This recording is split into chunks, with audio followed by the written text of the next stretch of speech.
My wife is always making fun of me because when we talk to our friends that are not Sai devotees, she's always nudging me because I'll bring Swami into the conversation or I'll steer the conversation in this direction, and she'll just roll her eyes. She's like, Sai Baba doesn't need a PR person.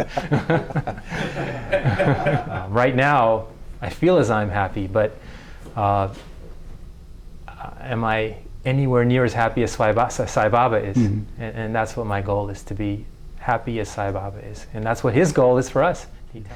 I think since I've known Baba, I've had probably even more difficulties than before I knew Baba. And most people, most devotees I speak with, they find that, at least on an external level, on a material level, you go through a lot of difficulties. And of course he calls those passing clouds. Passing clouds. But they can be very, very dark passing clouds. And if you look at it, for me, the way I look at life, because of what I've learned from Baba's teachings, I can honestly say that those things are actually good. Then he said, I have the whole world in this hand. I can give you whatever you want. What do you want? And I didn't know what to say, and then I said, Swami, I want whatever you want for me. And he looked at me and he said, I want whatever you want, whatever I want for you.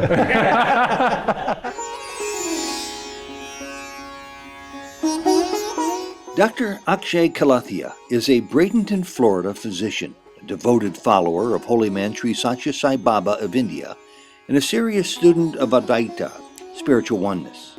Welcome to Souljourns. This interview was recorded in Bradenton, Florida in 2008.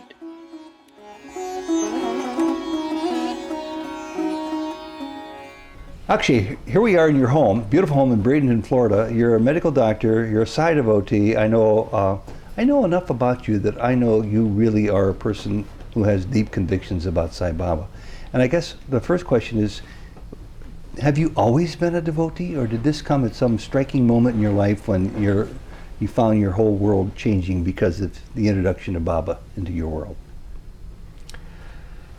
I think going back to my young childhood, I remember hearing stories about Krishna, hearing stories about Jesus, and I remember loving those stories and feeling a sadness. I would feel a sadness as a very young child. Why am I born now? Why couldn't I have been born back then to be a part of that story?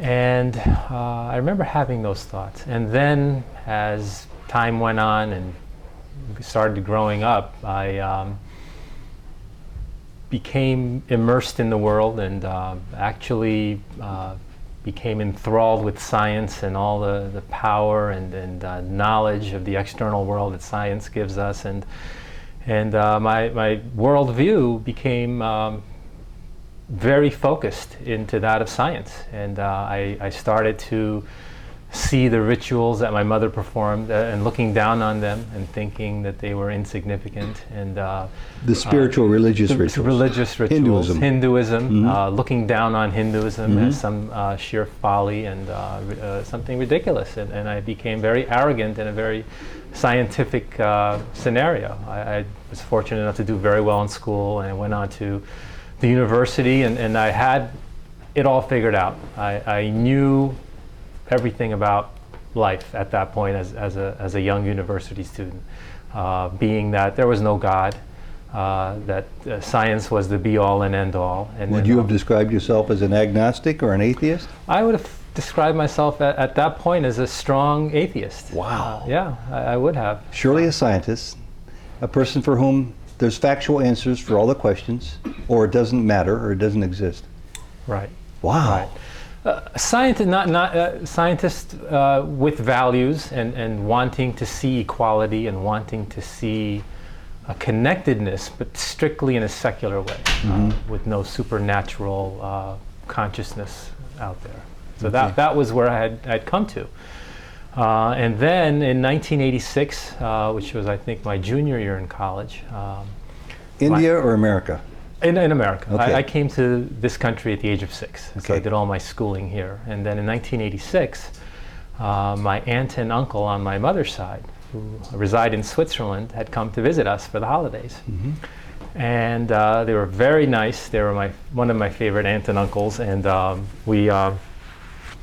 I respected them greatly. And all they would talk about is this person called Sai Baba. And I loved them, but I just respectfully Stop respecting them. Well, no, I still respected them, but respectfully within myself, I would think, these people are so naive. My uncle would talk about his car keys appearing out of the roof of his car when he couldn't find them, and my aunt saying Sai Ram, Sai Ram when she was out of gas, and she could go to the next station all of a sudden, and all of these stories, and I just thought they were very naive people. So that was the first time I'd ever heard of Sai Baba. And then the following year, I had graduated my universities, and I had 2.5 months off before I started medical school, and decided to visit Europe. I was going to go with a friend, and he backed out at the last minute, so I went by myself. And Switzerland was a nice base where we could visit different countries. And after a month or so, things started getting old. You'd see one place, you'd see another place. Even Switzerland can get old. So they were going to a retreat in the country part of Switzerland, and it was a Sai Baba retreat. And I have no idea why I went. That something like that would not interest me at all. Something maybe that I was tired from my travels, of course. In retrospect, it was a draw from Swami, of course. But at that point in my consciousness, something just made me say, well, let's just go there. Maybe it'll be quiet and I can just get some rest. So I went to the retreat, and Phyllis Crystal was the guest speaker there.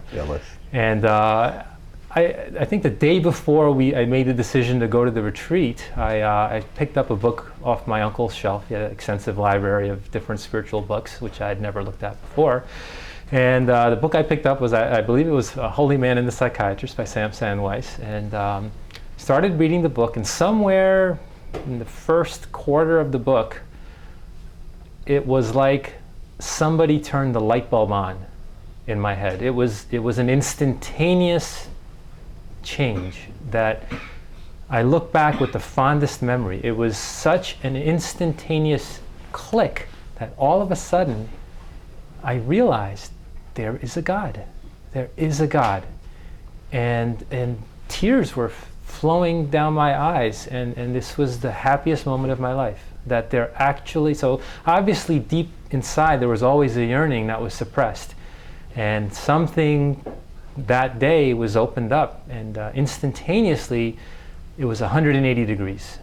From that point on, it was perfectly obvious to me that there was a God in the universe. There was a level of consciousness beyond what I was aware of. What happened to the skeptic? Where did he go? Completely a thing of the past. It was instantaneous transformation. It was as if I can't even understand it. On an intellectual level, it doesn't make sense. It's not that I read any one passage that logically made any sense. It was, I don't even remember what passages it was, but I just remember it was an instantaneous feeling where I had a realization that there was a God. It's really amazing all by itself. What did you do then from this point forward? So then, as someone living in the mind, unlike my wife who lives in the heart, which is I feel much more superior, I live in the mind, so I did the first thing I knew how to do. I immersed myself in reading. So I think within the next few weeks, I think I read every book on my uncle's shelf. I just poured through every book that he had on Swami and devotee stories, and just read and read and read and read. And of course at the retreat, I sat in the back initially. They were singing these bhajans. I'd never gone, my parents would try to get me to go to the church and the temple. And I would go out of respect for my parents because I respected them highly. So I would go to make them happy, not because I wanted to go. And so here I was on my own going to something I didn't have to go. And I would sit in the back and listen to the bhajans. And then, right then and there were little workshops. And I don't even know how it happened, but all of a sudden I find myself in a workshop learning a Ganesh bhajan in front of people. And I was very not in the limelight type of a person, so for me to be able to sing in front of a group.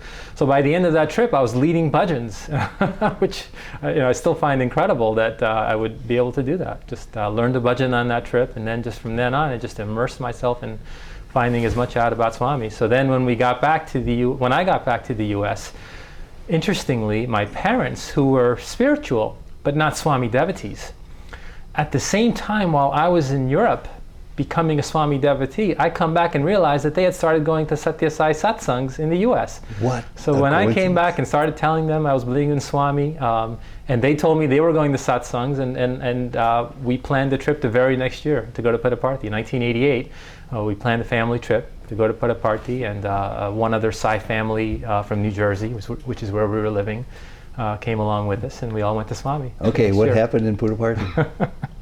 Well, as is often the case, Swami makes himself known to us, or he makes his awareness manifest in our consciousness, our awareness manifest in our consciousness of him at a time when we're having difficulty. And our family was having significant amount of difficulties at that time. And there were difficulties between my mother's health, there were difficulties with my studies, there were difficulties with my chosen mate in life. My parents, being traditional Indian parents, wanted to choose a bride for me of our caste and of our village and of our neighborhood, and me growing up in this culture, having a different mindset and being very independent, wanted otherwise. So as we're going to India, there were all these issues that were all coming to a head. That was in the backdrop of this trip. So one of those was my wife Khalees, my current wife Khalees. At that time, I had met in the university, and I had made the decision that she was someone I wanted to spend the rest of my life with. My parents were not pleased at that concept. So one of the issues was, we were coming to Puttaparthi. I had a letter in my hand pleading to Swami, please let me marry Khalees. And my parents, I'm sure, had a letter in their hand pleading to Swami, let our son come to his senses. So you can look back and see how, how Swami probably deals with this every day with millions of people. Is we all think we know what is best for us, and we're pleading and pleading and pleading, and then obviously he's going to decide. And at this point, I'm of the awareness to realize that we can plead all we want, but and sometimes he'll give us what we want, just like a little child pleading for candy in the candy store will give you the candy sometimes. Yeah. But in the long run, the mother's never going to let the child eat poison.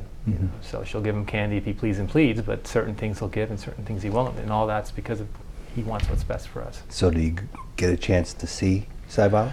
So we were there for 17 days. And it was a rough trip. It was one of those cleansing trips. A lot of difficulties. A lot of stuff comes had up. Some illnesses myself, and of course back then, and still now, back then my ego was about the size of Mount Everest. I can't quite believe that. Now it's maybe like Mount Rainier. It's come down a little bit, but I was expecting to walk into Puttaparthi, and Swami would roll out the red carpet. Oh, I've been waiting, thousands of years for you to come, and come on in, have an interview, So, and Swami, it was interesting. The first dozens of darshans, the first week or a week and a half, anytime Swami looked at me, it was a very stern look, no smile. Very stern look. He would look at me very sternly and then look away. And this went on and on and on. And the first couple of times you'd think, oh, this is a coincidence. But every single time, no fail, he'd be smiling at somebody, he'd be smiling, and then he'd look at me, and it's a stern look. And I became ill, all the different things going on. And finally, the second to the last day, or the last day, I can't remember exactly, of the trip, I had been broken. I had been broken, but whereas before I would fervently try to get into the first row, Swami would come and I'd try to really jump out and show him my letter, and then by that I was just broken. I'd completely been broken, and it was my ego that was being broken down, and I just realized, nothing's going to happen. What am I trying to do? And I just surrendered. And then that day, I had even gotten the first row, which had happened several times before. Right. But it didn't mean anything to me at that time. So I was sitting in the first row. I had Swami's letter within my grasp, and he was standing right next to me. But even though he was next to me, I was so broken and dejected that I just feebly was sitting in this posture while he was sitting next to me. And then he reached out for the letter. And he just left his hand there, and obviously it was for me. I was able to give him the letter, and then all during this trip, one of the things my mind,